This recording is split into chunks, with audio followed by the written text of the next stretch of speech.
This entrepreneur is overwhelmed with how to grow her business, and she's scared about spending money on pay-per-click, even though the business is doing hundreds of thousands of pounds worth of revenue.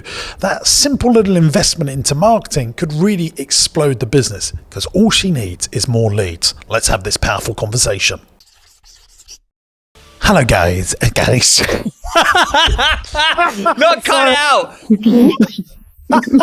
Guys and girls and gang becomes gays. Yes, hello campers, hello gang. Welcome back to Business Broadcast. Jebby, one of the most amazing things about this podcast that we've been doing, you must, like me, be amazed by the literal breadth in terms of size and styles of businesses we have on. And Sophie, who is joining us today, female entrepreneur, she's going to be launching a podcast with you, by the way. She is. She's indeed. And her company is called Resource Worldwide Limited.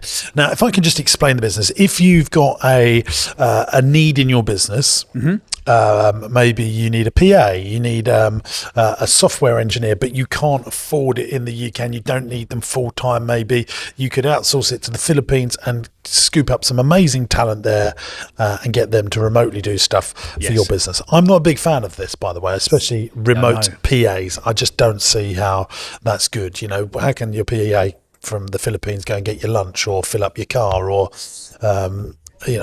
drive you somewhere or get your dry cleaning, because you want a PA to give you more time back. And I think that's very difficult to do it remotely. And I think they need to know your nuances and your problems and your challenges with your personality and fill in the gaps for you. So my PA sits next to me. But software engineers and technical people that can be done remotely, we're going to look at doing that for our web services. So we've got an in-house web team, but we're actually finding it difficult to recruit people to do Amazon listing, eBay listings, and I think you can do that internationally. So I think that's part of the business. Is that what you understand it? That's what I understand it to be, yeah. Has your opinion changed? Because I know a few weeks ago on the main YouTube channel, you interviewed or had a conversation, peer-to-peer, chitty chat with Daniel Priestley. Yeah. And there's a brilliant bit in the podcast, you might have to wait till a couple of hours into the conversation, but there's basically you fighting for the camp of in-house or nothing, and him fighting for, well, why would I only recruit people based on their local geography? I want the best people. Yeah. I think when you're a software company, I think that's very easy to say that. When you're running a hotel. Oh yeah, well, you are, and he said this, he said the main difference between me and you is that you care entirely about location and I couldn't care less about it. Yeah, my argument to that would be, what do you see Apple as, a software company or a hardware company or both? Both. I would see them as both. Yeah, both. Yeah. Why do they have the Apple campus in California that holds 20,000 people? They're the most valuable company in the world. If they believed, they'd just get rid of that, wouldn't they, and just let everyone work from home? But they would. But it's also... Which I just think is, what is the most valuable company in the world doing? But I think therefore, I'm right. And Daniel's wrong. And I love him and I'm very good friends with him. But, I have to be quite respectful on the podcast with him. But I do believe that the best people in the world, if you're building a software and a tech company, I just believe you need to be around people. But also, it depends on the business that you actually want to build for your life. Yeah. And that's, and do you know you are geared up a little bit different than most. I see Daniel Priestley more like an investor and a partner in businesses. He might be the majority owner, but he's not running, other than his business and consultancy business that's solely his, but the things that he's got, like Score app, which is his software as a service product, they're partners with other people. His publishing company partners with other people, and they've got offices, and he's on the board, he's in the companies. But the way I work is I want my people around me. Absolutely. Yeah. Working from home occasionally to get a project over the line, I don't necessarily have a problem with that, but I'm not the company for you if you want to work remotely. It's interesting though, isn't it? Because the whole remote working thing created a revolution for a company like Resource Worldwide, but it seems like there's now a slight tipping back of the scale towards working in-house. I'm seeing a lot of entrepreneurs who were like pro flexibility, go, do your washing on your lunch break, go and pick up the kids and all that sort of stuff. There's a lot of people who now I'm still get pro back that to the office. If you should manage people on output, not input. And I think that you should let people have freedom and flexibility if they bring profit and value to the business. Mm-hmm. If they don't, you need to manage them first of all. And it's very difficult in my type of business. Like you can't have a chef working from home. You can't have a nursery nurse working from home. No. And I think that's unfair. We're one big company, and I think. Is that part of why you do it then? Because because the nursery nurses. I actually said this to Daniel Priest. I said when Richard Branson says his team can work from home and have duvet days if they want. They've said all this stuff on social media. I think if I'm the captain flying that Boeing 747 to New York this afternoon, yeah, you're not having a duvet day, are you? Yeah, that would annoy me. Yeah.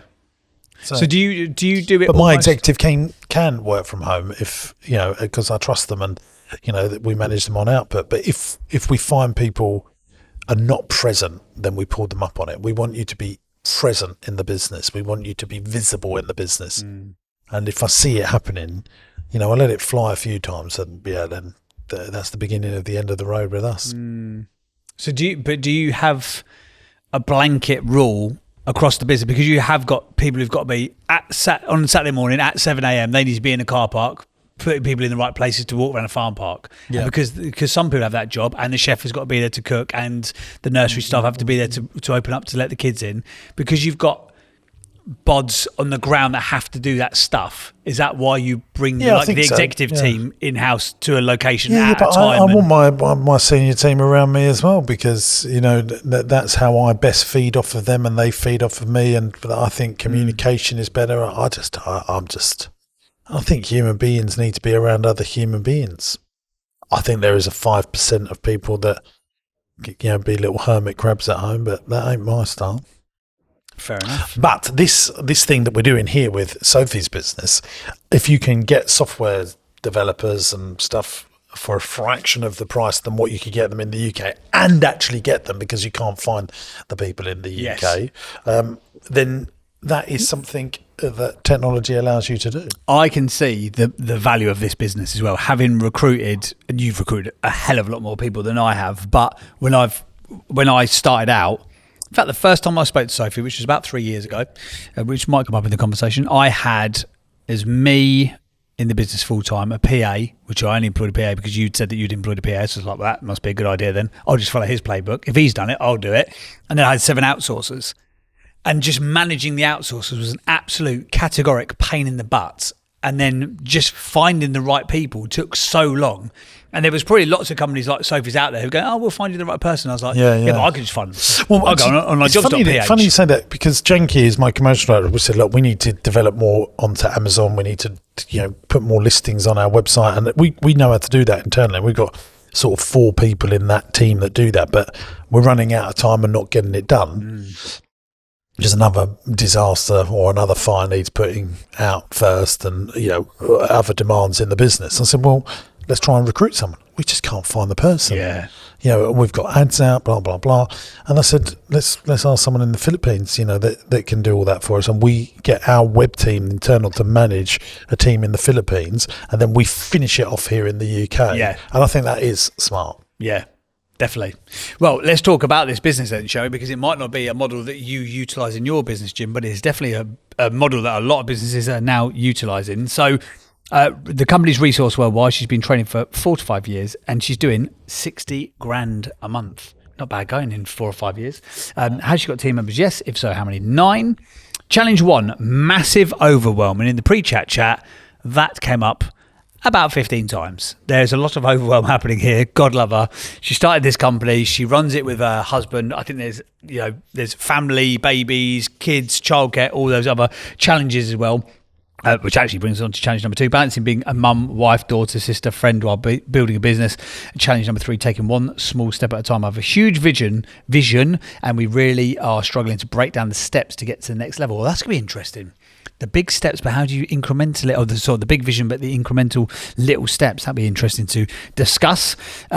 We always ask guests where they want to be in 1 year, and she says continuing to make a significant impact on business owners and remote professionals equally, but equally be working with the senior leadership team to fuel the business with knowledge and experience I don't have, to be having a lot of fun.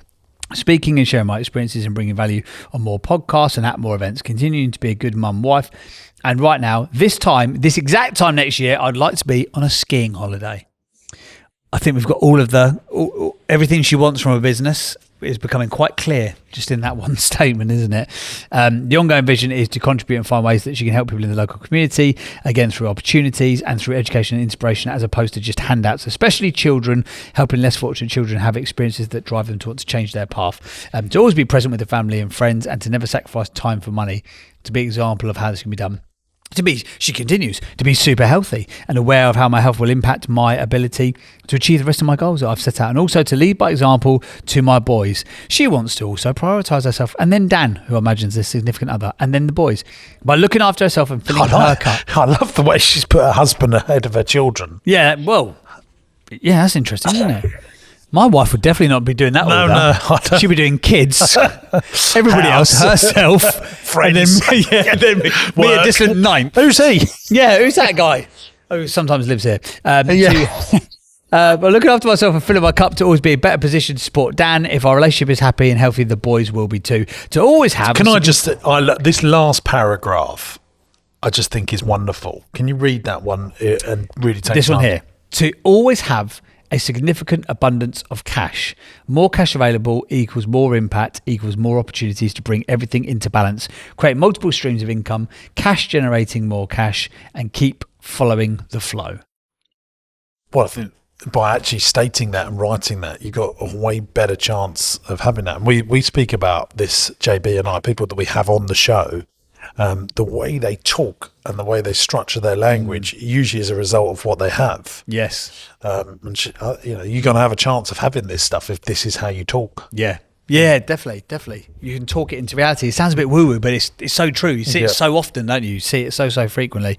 What does the business look like when it's finished? Essentially, a software that connects remote professionals to all over the world with business owners all over the world, so that they can work together as effectively on as the manual process we currently have does this at the moment. We believe that every company should have access to the resources that they need to be able to best service their client support and provide opportunities for their team and positively impact their local and global communities. There's loads more here. Do you make the profit that you want to? If so, what is it? Not yet. We personally pay ourselves about 20 grand a month.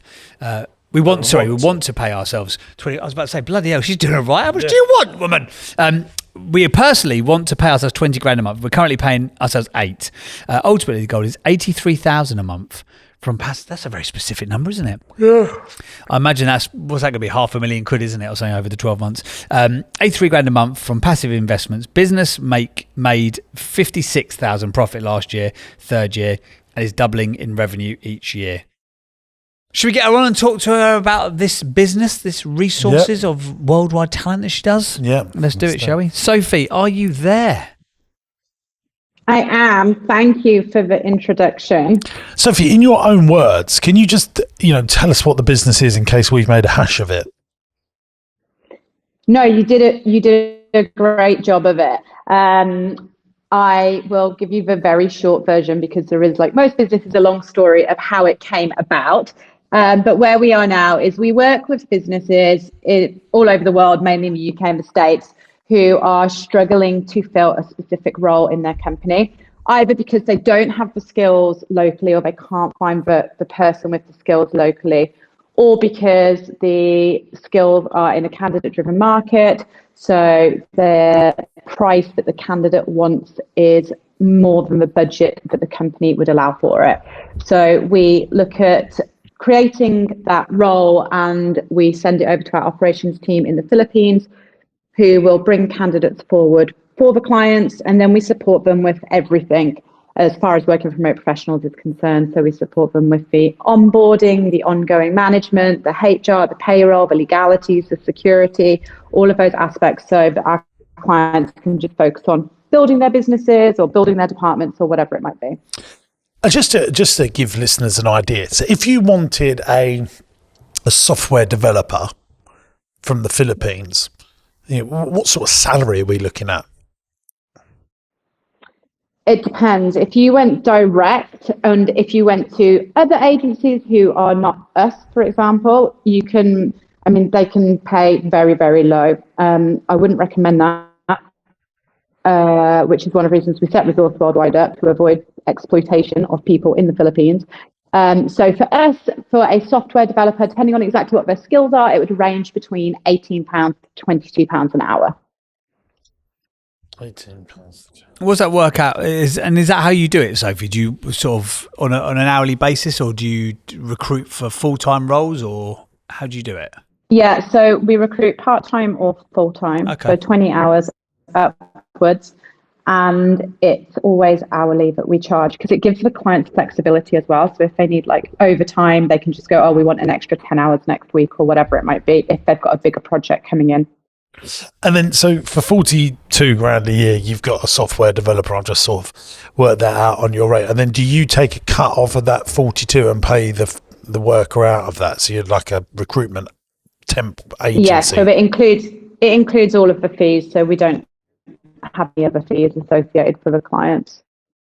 And what if your clients think, well, this person's not very good? Can they just drop that and then you find them another job? Yes, it very rarely happens, because all of our recruiters are psychologists as well. So we discovered this by pure chance. But our recruiters that have psychology degrees, we had 2 of them, delivered unbelievable matches. We couldn't work out for a while why this was happening, and then we realised what the commonality was. So we've made it across the company now that our recruiters have psychology degrees. So we've got a real focus on matching based, especially because they're working remotely. We're very much people focused first. One of the challenges when people work remotely is they're not in the office with you. You're not having those, like coffee conversations that you have in the kitchen. So it's super important when we're matching to get the person be the right personality and the right cultural fit for the rest of their department or team or the CEO that they're working with. Because the idea is that once they're in the company, they stay in that company for a long time. When we're talking to the candidates, we're talking about them building a career opportunity. When we're talking to the clients, we're talking about them investing in this person that will grow with the company, who, the same as with an employee that's sat next to you, the more you put into that person, the better, if they've got the fundamentals right, the better they become as part of your team and the more significant they become as part of your team. We really want to foster that and nurture that between the client and the candidates. So it's super important that they match on that personality base as well, or first. So just trying to understand this. So, you get someone that works in a marketing team on £42,000 a year here in the UK. That's better than an average salary here in the UK. I think the average salary is £29,000, so more than the UK. And you get a developer to work here in the UK for that sort of money. Why would they use the Philippines? The developers, I think, are around about 70 grand. Okay, so someone that's just editing and building websites here in the UK, It works out to be about 40% less. Right. Generally across the board. Okay. And what is your demand like? I mean, have you got people like wanting more and more, or is it finding customers a challenge? We've got really high retention, and we've got really high lifetime of customers. So we set the business up in December 2019. And then we did a lot of work with a mentor and basically completely rejigged everything. It was not the model it was now, and relaunched that in December 2020. So we've got clients now who are passing their 3-year anniversary with us. So we've got it's around a 97% retention rate of clients that go past 12 months that we're at this point. And then those clients wanting more more remote professionals. So our client spend per remote professional has gone up significantly as well. But our challenge is bringing on new customers outside of our referrals. Yeah, so all of our new customers come from referrals. Right. Okay. So you doing Google pay-per-click? Because I've been looking at this myself over the last week. I just typed in Filipino software developers or Vietnam or Indian software developers, and I got loads of pay-per-click ads. Are you doing that? No, the reason that we're not doing that is because we were unsure what you would even type into search. But I don't think you should be the person to do that. I would get an agency to do it for you that would do all that research for you. Yeah, I mean, we are looking at an agency at the moment who does that. Actually, this is a question. I don't know if I'm allowed to ask you questions at this point, but a question. They're quoting £3,500 a month to do ads. Does that sound reasonable to you? And for us, it's all about your ROAS, your return on your ad spend. Yeah, I knew you were going to say that. If you're getting £2,500 spend and it's bringing in £100 a month, then that's great, isn't it? Is it 3.5K just to manage the account though? It includes an ad spend on it. And what's the ad spend? We didn't get to the point where they're breaking that down, but they were suggesting £2,500, but it was across like some social media and some Google ads. And I think that this brings me on to like the bigger challenge that we've had.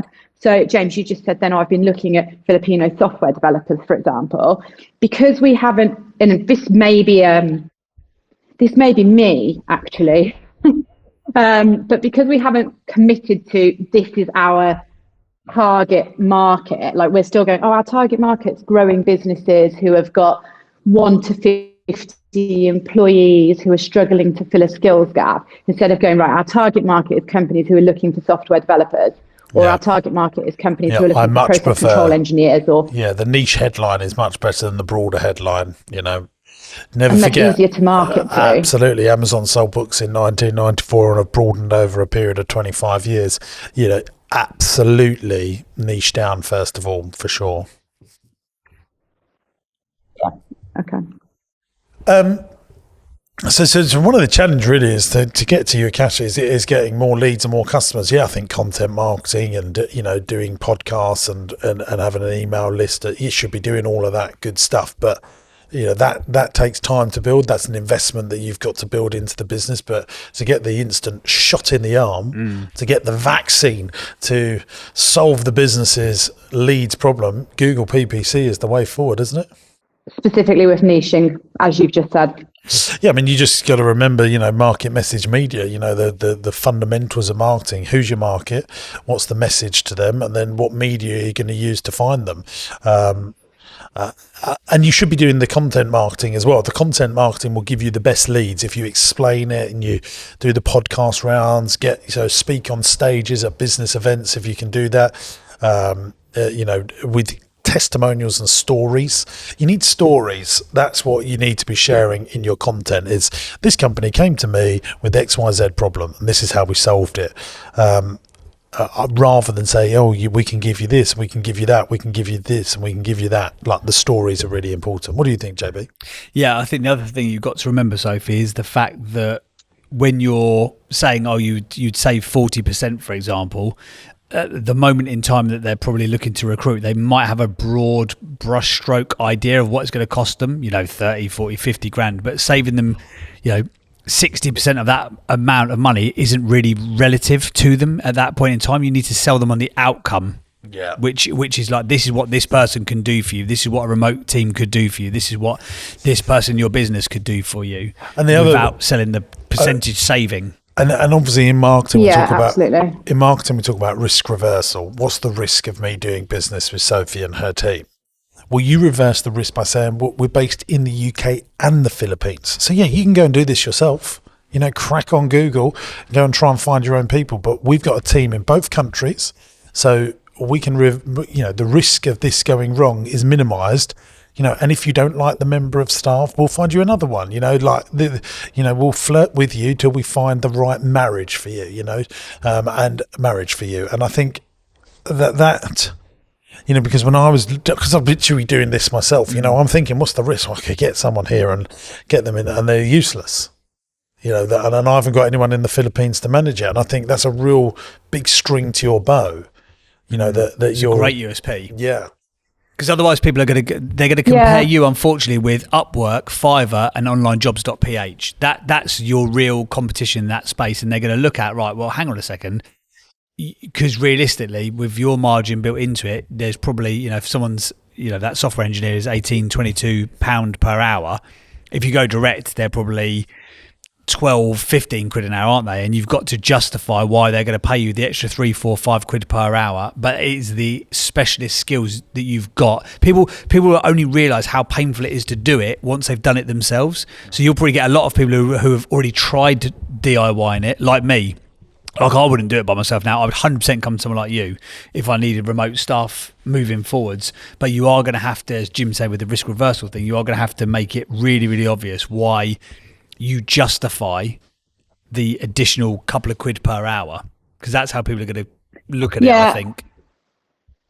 It's so true. And it's things as well, but we've seen that people haven't taken into consideration, like insurances. So our insurances protect our clients entirely. Nothing has gone wrong, but if anything did go wrong, most people, if they've gone directly, haven't taken that into consideration. Security systems that are being used, again, if someone does something that damages your business or the account or whatever it might be, what security systems did you check were in place to protect you against those types of things? And then also, again, just the same mentality as you have towards having in-house employees that are sat next to you. What are the perks that you offer your remote professionals? So we, for example, do private healthcare for them, gym memberships, coffee shop discounts, a whole load of things that we put in, which obviously is incorporated into our hourly fee to ensure that once you've got that great person, you're not worried about losing them, because we do all of the work around the retention. So you can just work with someone that's great from the Philippines.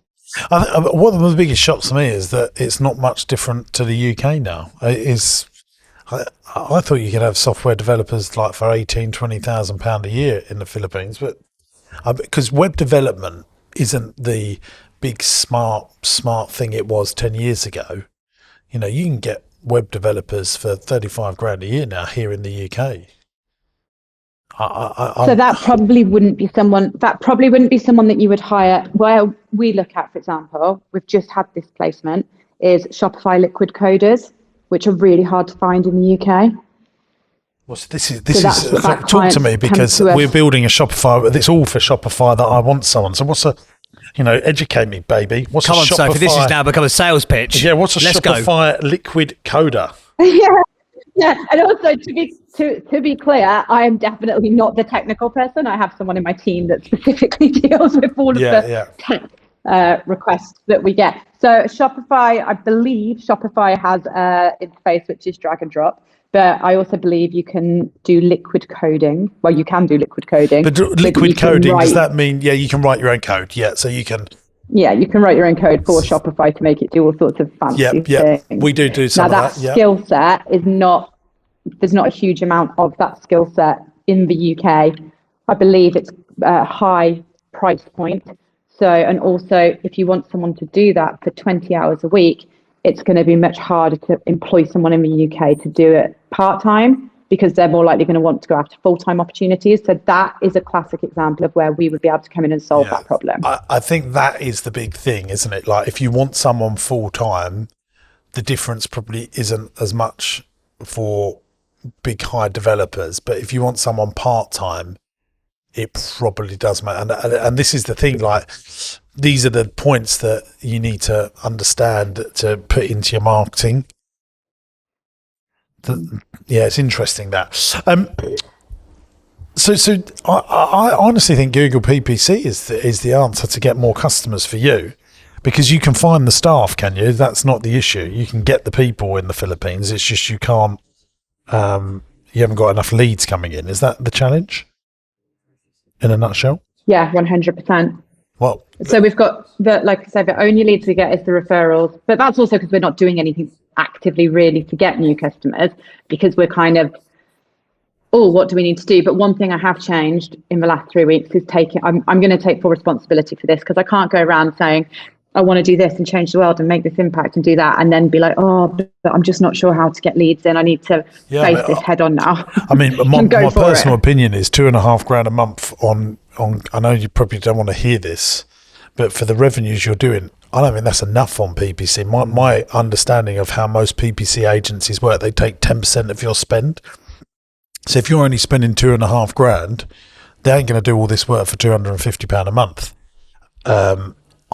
I spend 20 grand a month on party pieces on Google PPC, and Google PPC and AdWords and Facebook ads and all that probably another 500,000 if you add it all up across all of the businesses. But 10% of 20 grand a month spend, an agency would just say, yeah, we'll take 10% of your spend, and they want you to spend more to get more results. And I think they should be doing a percentage of your spend so that you go, well, this is great. You know, can we spend another 5 grand a month because this is bringing us in £30,000 of leads? I think that's ideal. The answer with that agency is you need to know what the breakdown is of admin cost versus spend, because if they're going, it's 2 grand a month for us to run it and then 500 quid's ads, then that's not going to get you any results at all. If they're doing it for 500 quid and 2 grand of it's ads, still not a massive budget, but you're going to get much more results from it. The other thing, could you not, you recruit talent. Could you not recruit somebody to do this PPC thing for you? That's a very good idea. Yeah. There's your problem that's solving. what I was thinking whilst you were talking. But we did, and I'm Mr. In-House, by the way, if anyone's listened to my stuff and watched my stuff. That is not a surprise to anybody, I don't think. But I have outsourced our PPC to an agency, mainly because we was too busy in-house and we wasn't doing it as good as we should be, because we really want to scale it up. I want to spend 50 grand a month and turn it into 5 times return. See, it's all about ROAS, if anyone's uninitiated in Google AdWords. So I want to put £1 in and get £5 worth of sales. At the moment, we was putting in £1 and getting £2.80 worth of sales when we're doing it in-house. So we went to an agency and said, can you improve this?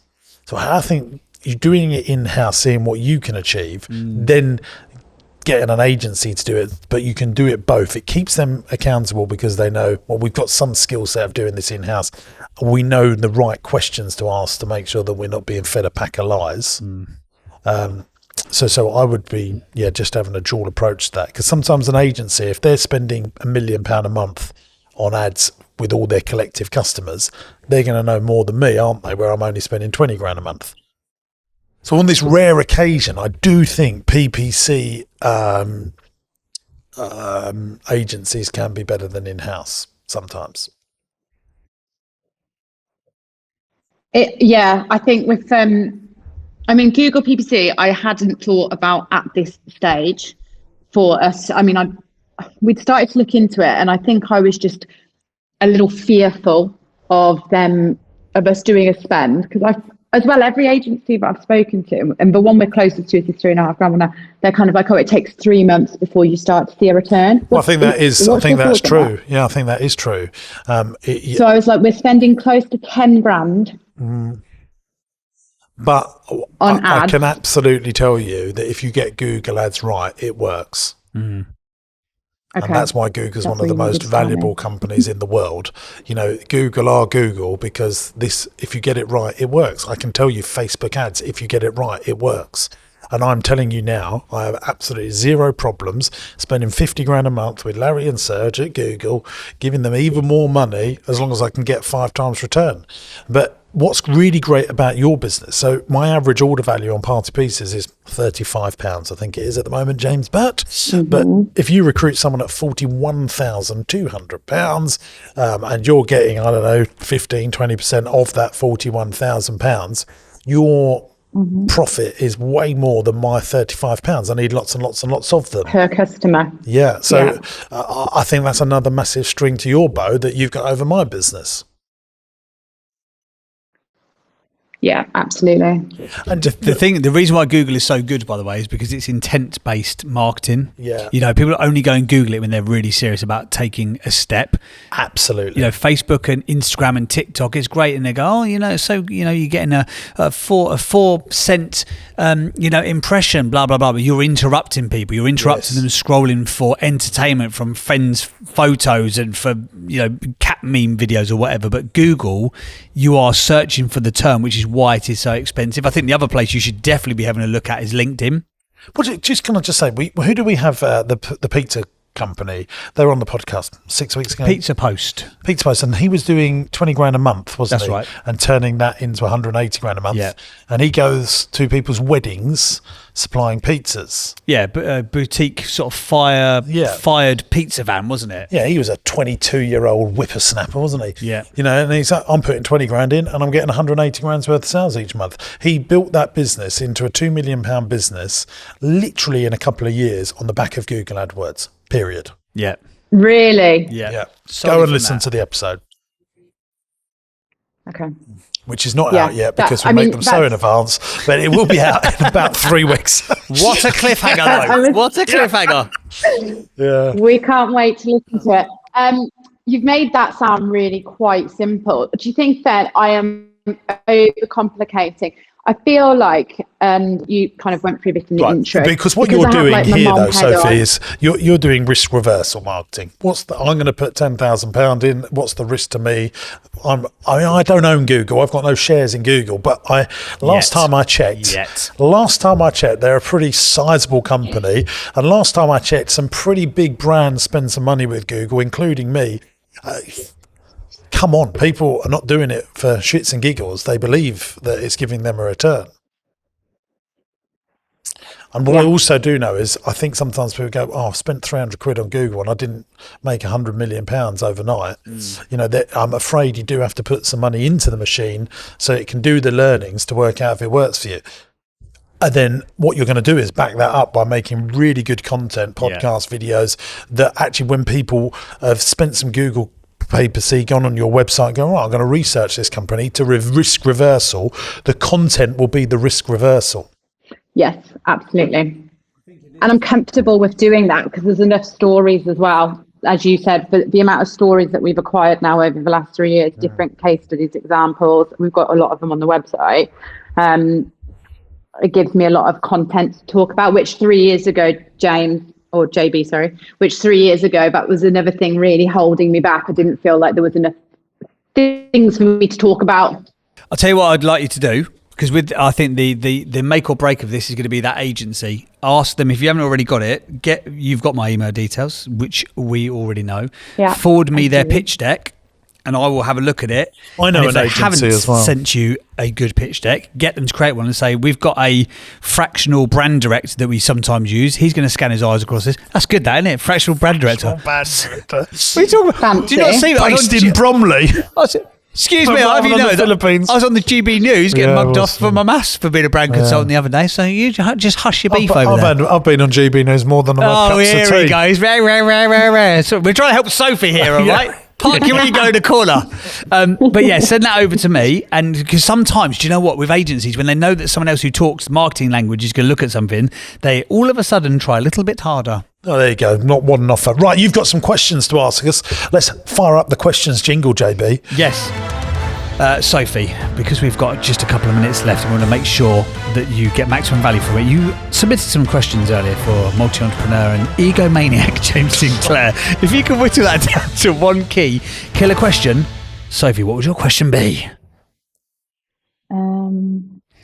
So I love how we do Sophie, this. bloody hell, hang We on. do right. this I was massive cliffhanger. five, and now it's down to the one. So I'm No, you like, can what's ask a the couple. best Let's do them quick. question Let's try and here? do all five. Come on, let's. I've got 5 minutes. All right, a minute per what's the question. Yep, go on. All right, go. what do you want your obituary to say? What do you want your obituary to say? I was a really good dad and a good entrepreneur. I was a good person. I want to be a good person. I'd say that you're already there with a good person thing. I don't know what you like at home. I imagine you're a great dad, great entrepreneur, nice person. Yeah. There I we go. imagine a brilliant dad. I believe in the little phrase, good things happen to good people. But Daniel Priestley, who was on my podcast on the main channel, didn't agree with that. He said, I don't think good things happen to all good people. Oh, I think get more of what you look for, didn't you? Yeah. Sophie, question number 2. What's the main difference you see in entrepreneurs that amass great wealth to those that just get by? Oh, well, that's easy. The ones that massively make it are investorpreneurs rather than entrepreneurs. If you look at investors, they have a set of rules on why they want to invest in something. And an entrepreneur seeks opportunity. So entrepreneurs seek opportunity. Investors are seekers of profit. Fuse the two together. And you have an investorpreneur, which is a seeker of profitable opportunities. So you want to have an investor mindset with your entrepreneurial mindset, and then you will be the one that really goes for it. Have you made that up? Yeah. Have you really? Yeah. It's very good, that. I know. That's unbelievable. It is. Yeah. It is That was literally really, really unbelievable. good. I'm going to go and copyright do you check know it what? all over the Mark internet. Mark Creaser, who I was a business partner with in Entrepreneurs Network, he always hated it because he said, I think it's useless, I hate it. But I said, no, I really love it. So I carried it on. That's very good. Right. I'll catch on that well. I think it will. Have you managed to... Yeah. Should I finish it? Yes, go for it. Okay. Have you managed to overcome being lonely as an entrepreneur? I know I like being on my own. Things don't bother.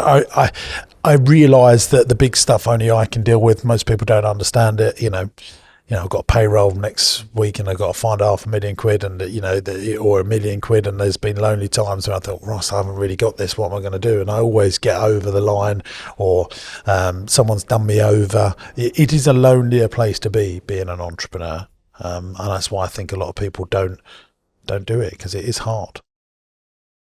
It's tough if you build it to the next level. The next question I feel like you have actually answered already in our chat, but how do you know what to do to get the growth you want to get and achieve the things you want to achieve? You've already answered that for me. I now know what to do. Yeah, but also I tell you, writing stuff down in a notebook, not on technology, but actually pen and paper, is one of the greatest ways of working that out. And get yourself out your regular environment. I don't know why a walk amongst trees that you don't know can really get the juices flowing. Okay, great. They call that forest bathing in Japan, don't they? They actually go and do it. They go and walk barefoot. Do you know how well behaved children are in woods? Have you ever taken your kids for a walk in the woods? Yeah, I used to take Louis all the time, actually. They love it, and they turn into the best versions of themselves. And I think all human beings do. You never see people miserable walking around the woods. What I'd like to see, one of your seminars in a woods. Like a druid. Yeah. Merlin. Yeah. I don't think people, I think people undervalue a walk in nature. Yeah. So if you were having like a cash flow challenge back in the day, would you have gone for a little walk? Yeah, I'm always going through cash flow challenges. Always, because I'm always over trading and always wanting to do more and achieve more and buy hotels and build dinosaur parks, and I make loads of money and I'm investing loads of money, and I'm always trying to think, how can I create more cash flow? And walking around and being on my own sometimes comes up with the best ideas. But then blue sky thinking meetings, that's why I'm powered up by a team around me, is usually what gets me coming up with the solutions. Right, Sophie, this has been a slightly shorter and sharper podcast than we usually do, but I don't think you need any of the razzmatazz, the fluff and the waffle. I think you've got one very, very big domino to push over, and it will make everything else significantly easier or irrelevant, as they say in that One Big Thing podcast book that got written a few years ago. So, Sophie, I think you know what you've got to do. When are you going to go and do it? Yeah. Is the only question. When would you like to begin? Now. I'm going to contact the agency now, and I'm going to email you right now. Can I just say as well, one of the things that I wanted to just leave on, you said basically anyone that comes on the podcast, which you can apply to come on, there's a bit of a waiting list, but we'd love you to apply at jamessinclair.net. It's absolutely free to come on the podcast. Fill in the application form on the podcast button on the jamessinclair.net website, and you fill in like a sheet that gives us the script for the podcast. And I love that you said, one of the things that you want to have is to always have a significant abundance of cash. More cash available equals more impact, more opportunities to bring everyone into balance, creating multiple streams of income, cash generating more cash, and keeping the flow, following the flow. It's just that little paragraph that you've wrote that down and said that. I think you'll get it because you've said that's what you wanted. And once you know what you want, there's the little phrase that I like using, B times do equals have. Once you've worked out what you want to have, I appreciate that. You want to work out what you've got to become and then what you've got to do to have that stuff. I think you know what you want to have, which is most people don't know that. Well done you. So that's half the battle. Then what do you got to become and what do you got to do to have that stuff? That's the final bit of the subject for you. Thanks for being on. Yeah, I'm really grateful for the information and the time from both of you. So thank you. Awesome stuff. Well, Sophie, thank you very much for being on the podcast. I look forward to receiving your email shortly. JB, do you know yes. one of the things that's really annoyed me that we haven't done with today's podcast is we assess our guests on the 8 traits of great entrepreneurs, which we started doing. Oh, we did a couple of... And I think it's really good. Yeah. I just want to quickly do this with Sophie. So we do, for listeners and viewers, we do the 8 traits of great entrepreneurs. These are a jingle for it. These are the qualities, the attributes, Yeah, the philosophies, the personalities of people that go further in life. So starting with the end in mind, she knows what she wants to achieve, so she wins marks on there. Passionate about their cause. I actually think she is passionate about this. You know, she's going to the Philippines and working on stuff. Untold amounts of resilience. What do you think she hits on? Oh, that? yeah, I reckon so. They master relationships with people. I think she's very good at that. Very nice. Commercial awareness. I don't think so. Oh, no, maybe not. Because she hasn't worked out this Google PPC thing. No. It's really shocking. She's prepared to go on a plane, recruit all these people, do this, quite high level stuff, but is scared about Google PPC and losing $8,000. People fear what they don't know. Yes. Like she knows that she can build relationships. She knows she's got a team over there. Number 6 was they innovate so they don't evaporate. She's an innovator, I think. Yeah, definitely. Yeah, we'll give her that. Yeah. They're master marketeers. Nah, she can't have that one. No, she can't have that one. So When she gets PPC up and running, maybe she can have it back. But at the moment, we're taking it off her. Yep. Number 8, they stay teachable and curious. Oh, she's definitely that. Okay. So how many did she get? She didn't get commercial awareness. Nope. She didn't get master marketeers, but she got the innovation. So she's got 6 out of 8. 6 out of 8. Congratulations. I've kicked her out of the studio already, so she's not here to listen to that. But there you go. Sophie. When it comes out properly on air, she can listen back to it. There you go. Awesome stuff. Right. Well, that's another business broadcast done. If you have got a challenge. Can you remember to do these things? I can't be the brains behind this and do you're the producer. You should remember this. That is right. I am the brains. You are the beauty. Yeah. That is fine. Sorry, next time I'll remember only stuff that's in your notebook that you keep over there. Yeah. Write weird stuff down and start doodling. Fine. Nige, I'm going to get producer Nige, who's in the background there, to get you a James Sinclair notebook. Oh, that'd be nice, wouldn't it? Which you can buy on my website. JamesSinclair.net. JamesSinclair.net. It's a beautiful notebook and it's got some of my key phrases in there, like the bigger you think, the less competition you will have. Give me like, we've got to be quick because we've got somebody else who's waiting to be on next week's podcast. Give me the starting line of one of your phrases. I'll see how well I know you. E. Plus M equals S. Entrepreneurship plus management equals success. Come on, that's easy. Give me another one. You're the average of the 5 people you spend most of your time with. Especially when you're in the trees, walking around by yourself. But that's not actually mine. Who said that? Gandhi. No. Jim Rohn. He was like Gandhi to me. Yeah. And then we've done the 8 traits of the greats. Yeah. And then the B times do equals have. We just mentioned that. Yeah, it's a great little book. And then at the front, there's 3 things that you're meant to write down by the time you get to the end of this notebook that you want to have achieved. I thought that was because that's very good. You're a smart cookie. I think you're a bright young. You're not very young anymore. You're a bright middle-aged chap. You're a BMT. BMC, bright middle-aged chap. Okay. If you've enjoyed this episode, please feel free to like and subscribe. If you're watching on the old YouTubes and if you're listening to the podcast app, go and give it a 5-star review. It is a ball ache to leave a review, but if you could do us that solid favour, click onto the link, go down to the bottom of the screen, click on 5 stars and leave us your feedback and let us know what you think of these episodes. If we had more time, we would read out some comments on the YouTube channel. We love reading your comments, so please keep on putting them on there. And then lastly, JB and I are going to do this live at the Leicester Square Theatre in Leicester Square. In London. Not Live. Leicester. In Leicester Square, London. Tickets are going to be about £30. Well, they're not about £30. They are £30. Bargain.